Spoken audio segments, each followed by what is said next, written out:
Olá, pessoal. De novo aqui para encerrarmos aí o módulo 14, né? Ainda o livro 2. No último vídeo eu falei para vocês sobre a questão da construção do canal da Nicarágua pelo empresário chinês Wang Xing, só que que ainda não está nada certo, né? Houve aí uma polêmica que envolvia a construção do canal, alegando que essa comissão, essa construção estaria aí complicando o meio ambiente da Nicarágua, né? A obra destruiria ecossistemas e extensas áreas de vegetação preservada. E também o medo que eles têm, né, o receio do grande crescimento econômico chinês. Né?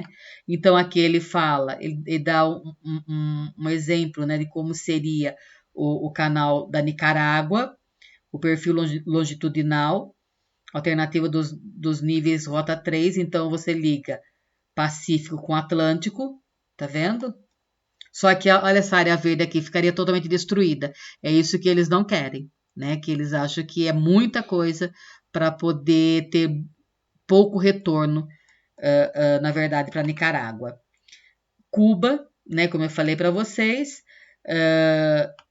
ela esteve por muito tempo nas mãos dos Estados Unidos, e aí, quando chega lá em 59, Fidel Castro, que é esse daqui, ele, na verdade, na época ele era estudante de advocacia, né? Ele já era, aliás, ele se formou em advocacia, ele era um advogado, e ele mesmo fez a sua defesa na época, né? Porque ele foi preso e tudo mais, e ele fez sua defesa na época, e aí acabou se tornando o presidente de Cuba, né? Ele fez a reforma agrária, a nacionalização das empresas estrangeiras e a priorização dos setores de saúde, educação e emprego.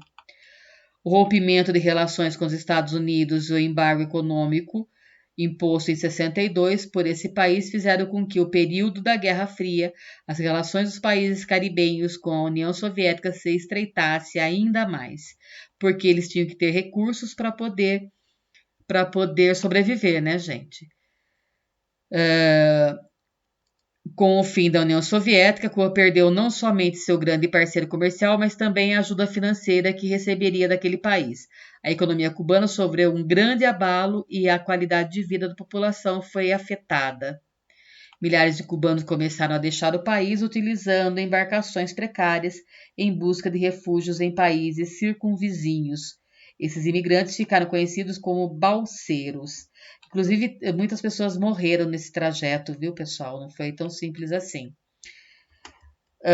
Entre 2014 e 2016, Cuba e Estados Unidos tiveram uma importante aproximação diplomática. Houve liberação de presos em ambos os países e abertura para viagens diretas entre os dois territórios, e a liberação de remessas de dinheiro para Cuba. Contudo, o embargo econômico de 1960 foi mantido. O que é o embargo econômico? Do ponto de vista econômico, embargo é o termo usado para identificar um possível corte de relações comerciais, geralmente de um país desenvolvido para um subdesenvolvido ou mesmo em desenvolvimento. Quer dizer, houve empréstimos financeiros, porém não tem negociações econômicas com Cuba, né? Cuba vem adotando maior abertura econômica, tanto é que em Cuba já existem empresas multinacionais, mas a pobreza em Cuba é muito grande, é bem grande. E aqui nós vamos começar a fazer as questões. O que são possessões territoriais? Cite 2 exemplos de possessões na América Central. Possessões territoriais são territórios dominados por estados mais fortes. Exemplo: Ilhas Caimãs, Ilhas Virgens Britânicas, pertencente ao Reino Unido, Antilhas Holandesas e Aruba, pertencentes à Holanda, e Ilhas Virgens Americanas de posse dos Estados Unidos. Então, são países que estão na América Central, porém, pertencem economicamente e pertence a outros países, né? Países europeus. Juridicamente, isso que eu ia falar. Por que o clima tropical é predominante na América Central? Por sua localização geográfica na zona climática intertropical, que está entre Câncer e Equador. O que são paraísos fiscais? São países que aceitam remessas de capital de origem desconhecida. Os depósitos estão protegidos por lei que favorece o sigilo bancário, garantindo o sigilo da identidade do correntista. Além disso, esses países facilitam a abertura de contas e depósitos e cobram baixos impostos. Quer dizer, então, todas as pessoas corruptas que desviam dinheiro público ou não público, né, que queiram preservar, depositam nesses bancos, né?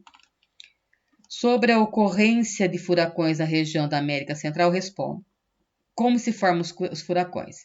Se formam em áreas onde se encontram massas de ar aquecida pelo Sol acima de 26 graus e que facilita a evaporação. O ar aquecido sobe da superfície do oceano para áreas da atmosfera, deixando a região próxima à superfície do mar com menor pressão. Assim, o ar frio ao redor dessa área com pressão maior invade o espaço vazio, deixando pelo ar quente e ascendente.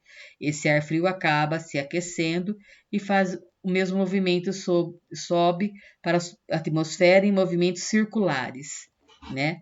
Conforme o ar quente sobe, o ar mais frio ao redor continua ocupando o espaço de baixa pressão e na atmosfera, e o ar quente se transforma em nuvens. A continuidade do processo origina um sistema complexo de nuvem e ar movimento que é alimentado pela evaporação de águas quentes do oceano. Por isso, os furacões perdem a força a se afastar do mar, porque eles se formam num diâmetro muito grande no oceano, gente. Quando ele chega no continente, ele já está bem menor. Não, ele perde um pouco da sua força, mas não tanto. Por isso, quando ele vai chegando em alguns lugares, vai ficando mais enfraquecido. Com a elevação da média da temperatura global, pode levar a maior ocorrência de furacões? Os furacões se formam a partir do aquecimento das águas dos oceanos, com maiores medidas de temperatura no planeta.